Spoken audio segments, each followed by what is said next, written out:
125 વર્ષની જ્યારે એની ઉંમર થઈ અને દ્વારકાનો જ્યારે નાથ બન્યો,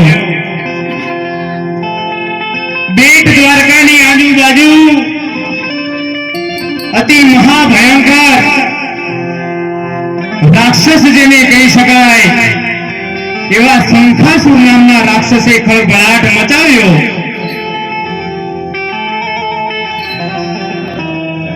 અને કૃષ્ણ કાળિયા ઠાકરની સામે જ્યારે આ શંખાસુરે સાહેબ ગોળો ચડાવીને અને યુદ્ધના ભડકારા રણ મેદાનની વચ્ચે યુદ્ધ જ્યારે ખેલાવાની તૈયારી હતી સાહેબ, એ સમયે આ એ જ માં છે, બીજી જુદી નથી.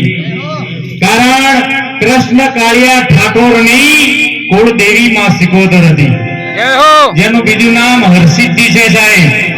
હા, જામનગર ની અંદર જોતા આવજો સાહેબ, કોયલો ડુંગર, અને આ કોયલા ડુંગર ની ઉપર માં હરસિદ્ધિનું સુપ્રખ્યાત મંદિર છે સાહેબ. એ મંદિરની પ્રતિષ્ઠા કૃષ્ણ ભગવાને કરી છે. હરસિદ્ધિ એ જ માં સિકોદર, બીજી કોઈ નહીં સાહેબ. અને પોતાની કુળદેવીને યુદ્ધના પહેલા કૃષ્ણ કાળિયા ઠાકોરે પૂજા અર્ચના કરીને બૂમ પાડી કે હે માં, રણ મેદાનની અંદર શંખાસુરની સામે યુદ્ધ ખેલાવાનું છે. આ રાક્ષસને મારે હળવો છે, પણ માં તારી શક્તિની જરૂર છે. પૂજા અર્ચના કરી, પૂજાથી પ્રસન્ન થઈ અને આ માં હરસિદ્ધિ માં સિકોદર પ્રગટ થઈ કે હે બેટા, તું તો જગતનું કલ્યાણ કરવા વાળો છે, આખાના વિશ્વનો નિયંતા છે, 14 ભુવનનો નાથ છે. બેટા, મને કેમ યાદ કર્યો? કે માં, તું મારી કુળદેવી છો અને તને યાદ ન કરું આજના દિવસે તો યુદ્ધના મેદાનમાં હું ટકી ન શકું.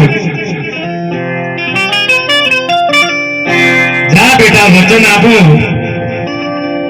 રણ મેદાનમાં આવતીકાલે 56 કોટી યાદવની સાથે રણસિંગો ફૂંકજે, તારી જીત થશે બેટા. પણ કે માં, એનું પ્રમાણ શું? એ વખત આ સિકોદર બોલી હતી કે તું રણ મેદાનમાં જ્યારે યુદ્ધના મેદાનમાં ઉતરીશ ત્યારે કોયલા ડુંગરની માથે કોયલનું સ્વરૂપ લઈ અને સાહેબ 3.5 દિવસ સુધી આ સિકોદરે યુદ્ધ ચાલ્યું, ત્યાં સુધી ટોયકો પાડ્યો હતો સાહેબ. આ સિકોદરે જેવી તેવી માં નથી સાહેબ, કૃષ્ણ કાળિયા ઠાકોરની કુળદેવી હોય એ માં આપણા ગામની અંદર જ આ પવિત્ર આંગણામાં એનું સ્થાન શોભાવતી હોય, એના ખોળામાં બેઠા હોય. ગામમાં ઘણા બધા છે સાહેબ, પણ આટલા જ કેમ? એક વિચાર કરી લેવાનો, ઈ બોલાવે ને એ ભજનમાં આવે સાહેબ. કોઈના બાપની તાકાત નથી કે બીજો આઈને અહીંયા ભજન સાંભળી શકે. હા, એ સિકોદર છે સાહેબ. હા, બે હાથ ઊંચા કરીને પડકારો કરીએ, બોલ સિકોદર.